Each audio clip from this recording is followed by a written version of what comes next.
लक्ष्मण जी को बधाई।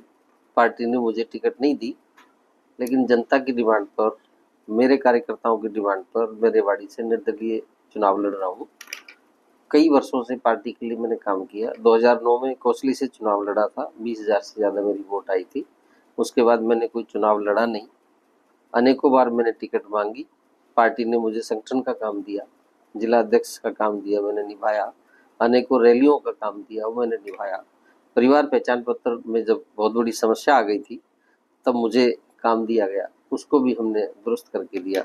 जब जब पार्टी को एक कार्यकर्ता की जरूरत पड़ी, हमने आगे होकर के पार्टी का काम किया। हमने पार्टी से 2014 में उम्मीद थी, नहीं दी कोई बात नहीं। 19 में हमें उम्मीद थी, टिकट मांगी, नहीं दी। लेकिन अब 24 में मेरा अधिकार था, क्योंकि जितने भी लोग यहाँ टिकट मांग रहे थे लगभग सभी या तो चुनाव लड़ चुके थे या लड़वा चुके थे। अब मुझे पूरी उम्मीद थी कि मुझे मौका मिलेगा, पार्टी ने मुझे मौका नहीं दिया। 14 साल में तो रामचंद्र जी का वनवास पूरा हो गया था, मुझे तो 14 साल से ज़्यादा हो गए, लेकिन अब अति हो गई, अब कोई उम्मीद हमारी बची नहीं, इसलिए हमने ये फैसला लिया। लगातार इतने सालों पार्टी की सेवा की, अनदेखी की बड़ी वजह? पार्टी किस स्तर पर फैसला करती है इसका तो मैं अभी तक समझ नहीं पाया। जितने भी नेता हैं, छोटे से छोटे लेकर प्रधानमंत्री तक, हमेशा ये कहते हैं भाई भतीजावाद नहीं चलेगा, परिवारवाद नहीं चलेगा, पार्टी सर्वे के आधार पर टिकट देगी। मेरा दावा है कि जितने भी सर्वे रेवाड़ी विधानसभा के हुए, मैं दूसरे नंबर पर नहीं हूँ, प्रथम स्थान पर हूँ। मेरा दावा कहाँ गया? मेरा कोई परिवारवाद नहीं चलता, मेरा कोई राजनीतिक परिवार नहीं है, तो ये सारी चीजें कहाँ चली गई? इनका तो पार्टी को मनन मंथन करना पड़ेगा। मैं तो लोगों यहाँ बैठ करके कोई भी व्यक्ति किसी भी काम के लिए, क्योंकि सरकार थी यहाँ पर, किसी भी काम के लिए मैंने किसी को जाति नहीं पूछी, किसी को सिफारिश की बात नहीं की। 24 घंटे इस कार्यालय के दरवाजे खुले रहे। 1 लाख से ज्यादा परिवारों का आवागमन यहाँ रहा, जिनको हमने सरकार की योजनाओं का लाभ दिया। जनता के बीच में रहा हूँ, 24 घंटे रहा हूँ, 7 दिन रहा हूँ। ऐसे कार्यकर्ता की अवहेलना होना, तो मैं समझता हूँ कि अब पार्टी की सोच शायद बंद हो गई है। देखिए, लक्ष्मण जी कोसली से विधायक है, कोसली से विधायक रहे, उनका अच्छा कार्यकाल रहा। मेरे तो दोस्त भी हैं, उनको कोसली से चुनाव लड़ाना चाहिए था। मैं यहाँ से लड़ता, पार्टी के लिए फायदा होता। या पिछली बार मुझे बहुत से साथी कह रहे थे, वो तो रेवाड़ी के रहने वाले हैं, तो पिछली बार उनको रेवाड़ी से टिकट देनी चाहिए थी, मुझे कोसली से दे देते। लेकिन पार्टी किस स्तर पर सोचती है ये तो पार्टी जाने, लेकिन पार्टी में अब मुझे लगता है कि काम करने वाले कार्यकर्ताओं की जरूरत नहीं है। राविंद्र सिंह के बारे में आप बताइए, जिनके दबाव में पार्टी ने कोसली में टिकट दी, नए चेहरा जो कहीं दावेदारी में नहीं थे, अचानक उभर के 2 दिन पहले नाम आया।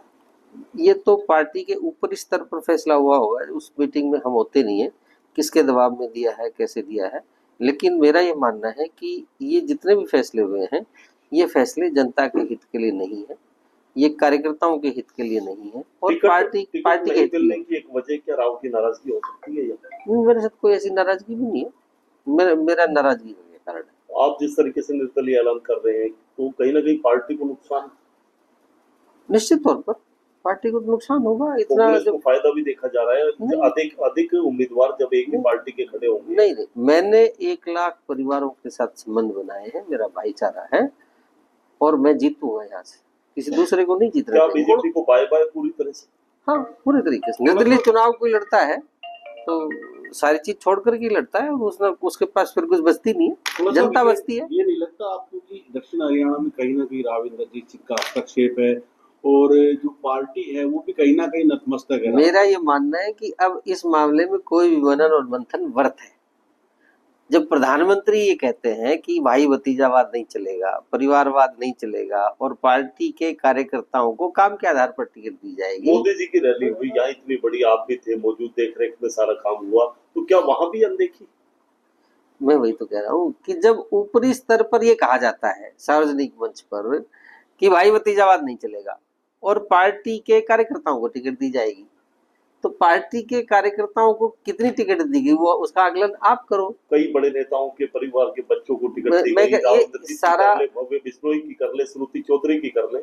देखिए सारा आकलन आप लोग देखिए, मैं तो अपनी व्यक्तिगत बात करता हूँ कि मेरे जैसे कार्यकर्ता को टिकट नहीं देना का मतलब ये है कि पार्टी में निष्ठावान अनुशासन वाले कार्यकर्ताओं की, मेहनती कार्यकर्ताओं की, ज्ञानवान कार्यकर्ताओं की, 24 घंटे काम करने वाले कार्यकर्ताओं की जरूरत नहीं है।